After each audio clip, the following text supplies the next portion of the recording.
Грижи, докато не е паднало пъпчето. При раждане на детето му се отрясва връзката с майката чрез пъпната връв.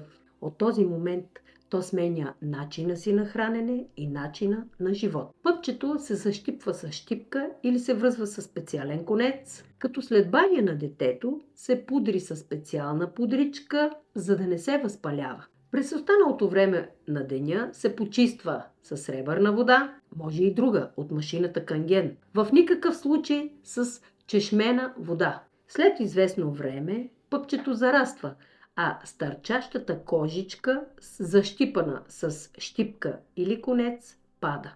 През това време се внимава да не се мокри незарасналото пъпче.